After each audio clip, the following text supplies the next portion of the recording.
I just think humans have such wonderful relationships with their pets. Well, this owner happened to have 2 pets that actually were starting to eat Bigfoot's carcasses of food. So can you imagine how his reaction would be to that? Well, you're going to find out now. But before we get started, I just want to say all my love to all my subscribers. You guys are amazing. I've got very special people that have subscribed to my channel, and I just love you guys so much. You're amazing people, and I just want to thank you for your lovely comments and just sending you heaps of love. And if you haven't subscribed to my channel, please do. Click the notification bell, because I'm always sending out different stories every day that I get. And so you don't want to miss out on any of those. Let's get started. You're going to love this story. Dear Sarah and all your listeners, my name is Molly, and I'm originally from Atlanta.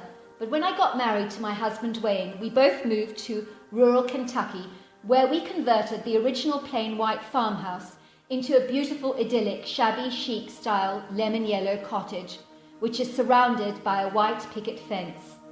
Our beautiful garden is filled with large old oak trees and flower beds bursting at the seams with colourful blooms, complemented by a perfectly manicured lawn, which my husband Dwayne keeps in perfect condition all year round.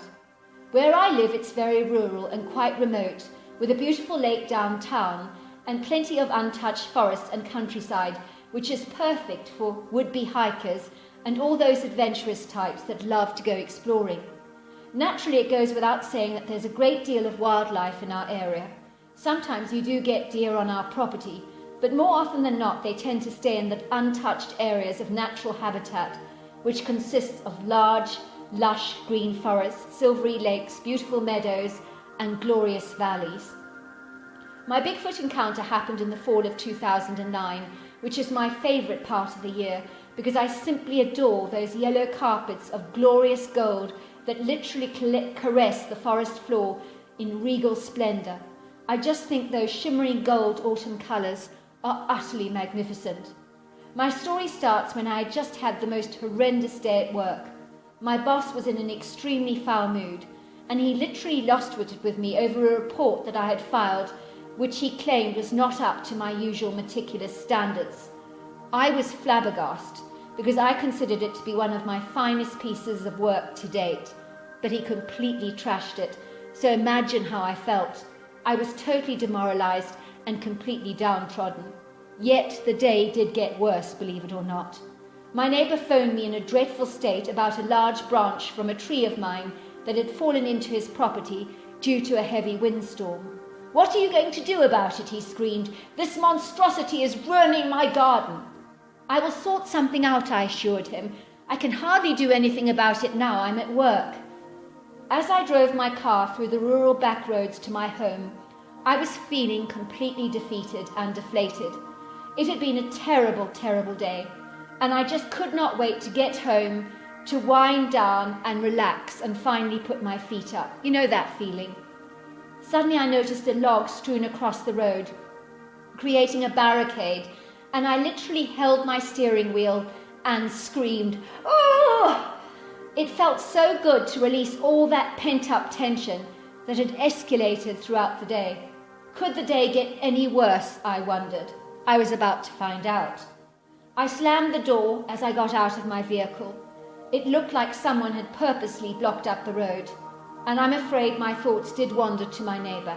Had he done this to get his back on me, I wondered? It would be the sort of thing he would do. This neighbour of mine was an elderly man called Mr. Dixon, who everybody loved to hate. People in our area called him Mr. Grumps because he never wore a smile, and whenever he opened his mouth, it was invariably always to grumble and complain about something. Over the years, he had been known for his retaliatory behaviour. On one occasion, when our chickens wandered into his yard, he literally threw his dog feces over our garden wall in an act of revenge. And one time, he even threw snails over my wall so that they would eat up all my plants. It was early evening, and it was growing dark outside as the sun started to set. I marvelled at the spectacular yellow sunset mingled with the pretty shades of pink that blanketed the whole valley in glorious golden crimson tones. Luckily the log was not so heavy, so I pushed it to the side of the road. What a nasty piece of work Mr. Dixon was, I thought angrily. It was hardly my fault that a branch from our tree had fallen into his yard. As I was about to get back into my car to drive away, I suddenly had this ominous feeling that I was being watched, and it was such a creepy feeling.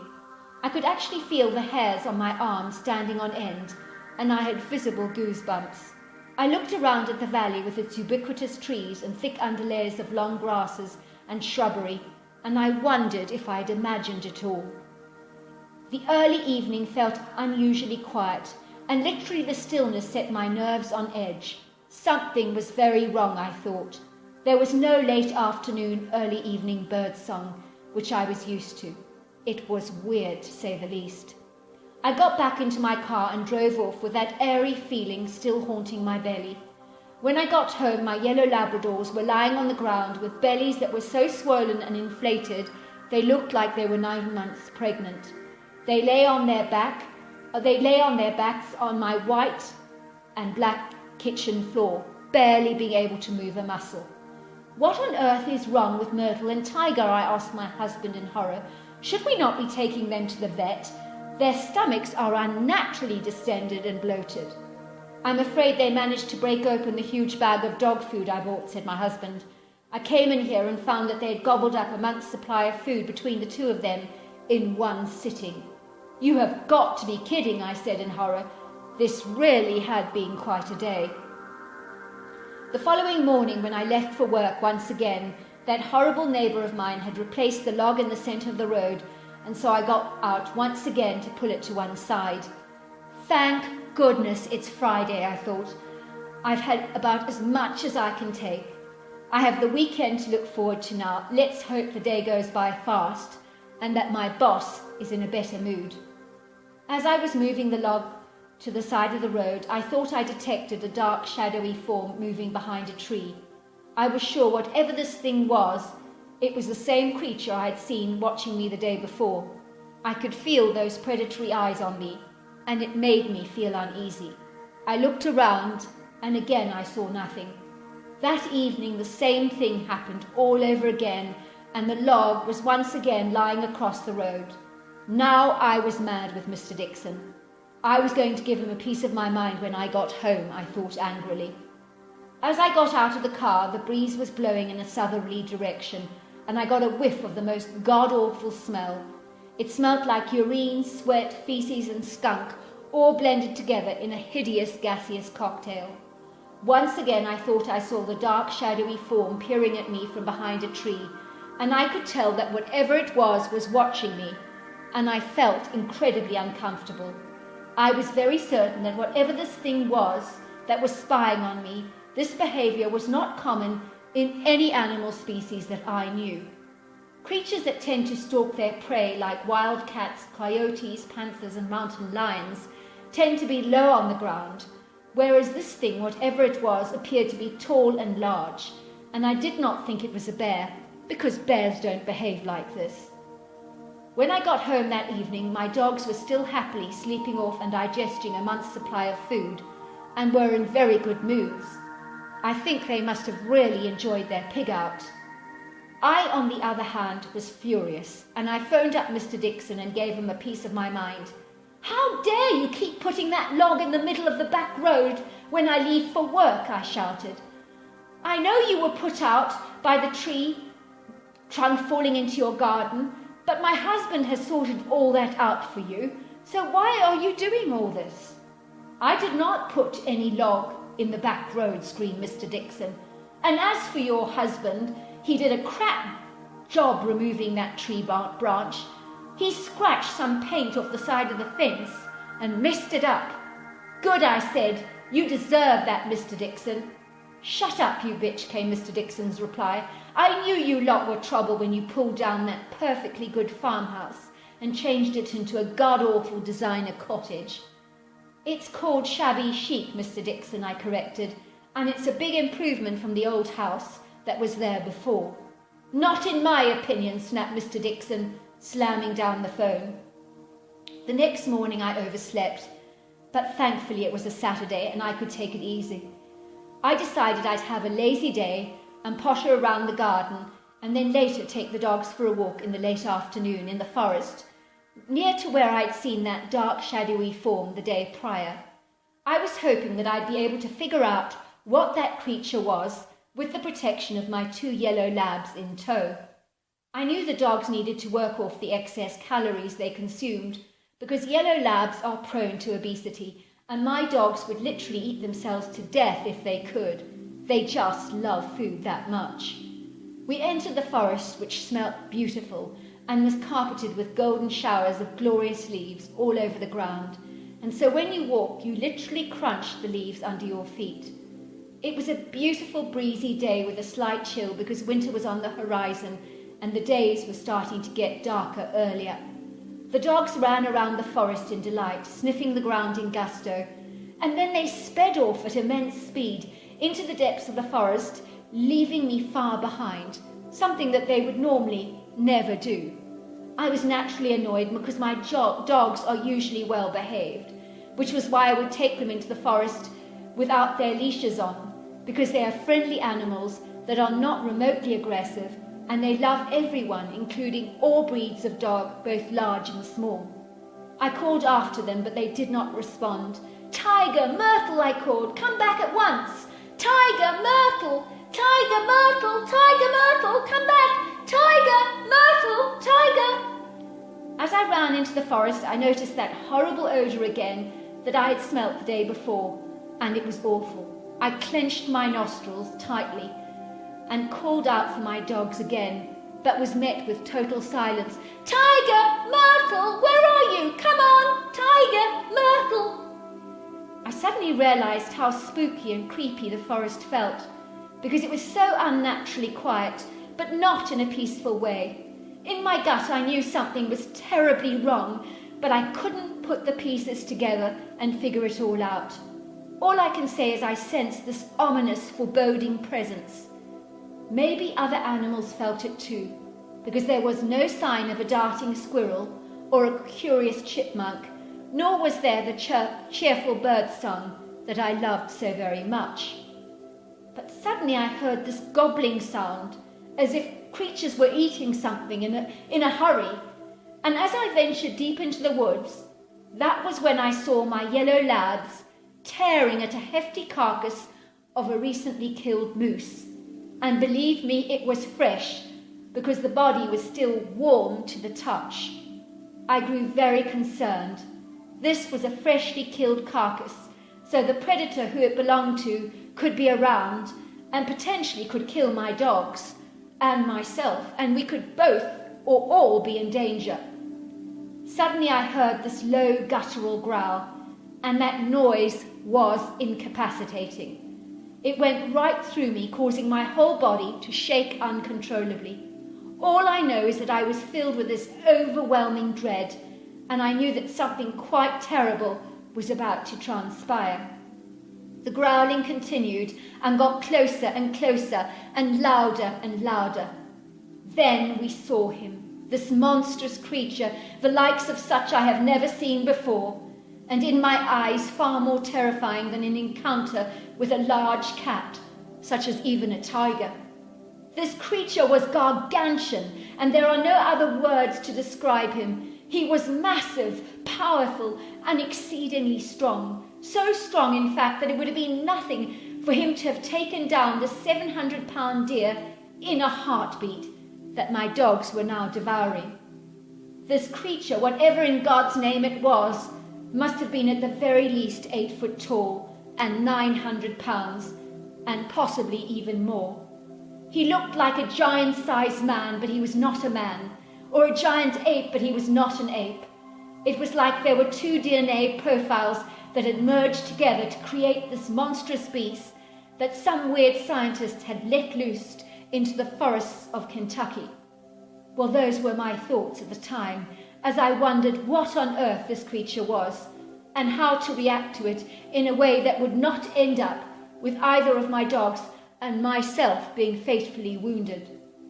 This creature was covered with thick, dark hair, and it looked like it was coated with mud all over, and it stank to high heaven of urine and feces.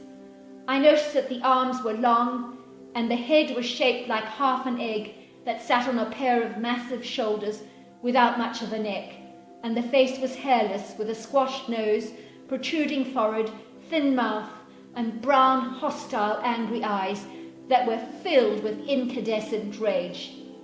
This volatile anger that this creature exuded was explosive and tangible. I was terrified more for my beloved pets than myself, because they were cowering and whimpering while lying on the ground in total submission. The creature eyed my animals and lunged towards Myrtle, hissing like a snake. Myrtle was whimpering, and the creature picked him up and threw him across the forest floor like a soccer ball, and thankfully he landed on 2 feet and bolted through the forest at record speed. Never have I seen Myrtle run away so fast. My other dog was now terrified and so incapacitated by fear that he just peed all over the place in terror.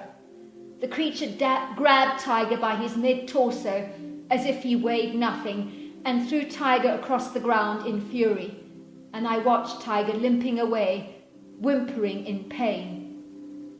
Now it was me left to face this ominous creature, and I just stood there, not knowing whether to run or to stand still. My instincts were not helping at all, because I had no idea what action I should take. Suddenly I uncoiled the gold necklace around my neck with its blue sapphire pendant, and I put it in the creature's hand. Why I did that, I have no idea.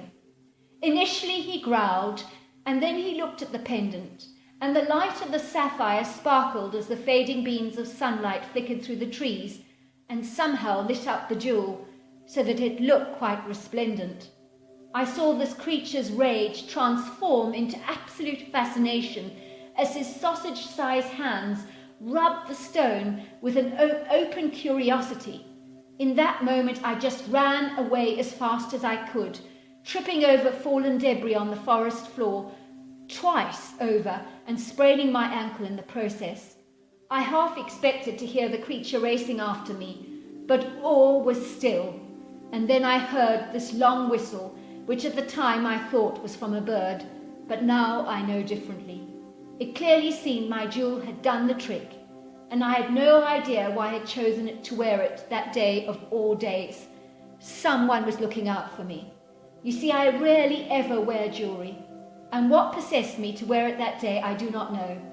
But the creature loved it, that I'm sure of. After the incident, my ankle took a long time to heal, but the emotional trauma lasted far longer. As for my dogs, I promise you they did not eat for an entire week because of anxiety. But thankfully, with a little veterinary help, they are now right as rain, but refuse to go near that forest. Tiger did have to have some surgery on that leg that was badly fractured, but as far as I'm concerned, we got off lightly. I did not tell anyone about my story, as my husband advised me against it, and in my experience, he's usually right about these things like that. So as long as I remain anonymous, he's happy for me to share my story with you. After doing my research on the creature, I know without a shadow of doubt that the creature I saw was a Bigfoot or a Sasquatch or hairy man, if you like. As far as the mystery about the log in the road, I do not know if a Bigfoot did it or Mr. Dixon, so the jury is out on that one, I am afraid. Yet I do know that the Bigfoot was the one spying on me when I got out of my car. I do hope you enjoyed my story. I really loved your story, and I have to say to you, I'm just so amazed that you got away so scot-free. I mean, really, the dog only breaking his leg, that's nothing compared to what it could have been. And to think about giving the Bigfoot your sparkling pendant, that was genius. I mean, I have heard that Bigfoots are fascinated by anything sparkling. This isn't the first time I've heard that. And what made you think of doing that? I honestly don't know. Well done for thinking of that. Until next time, good night and goodbye.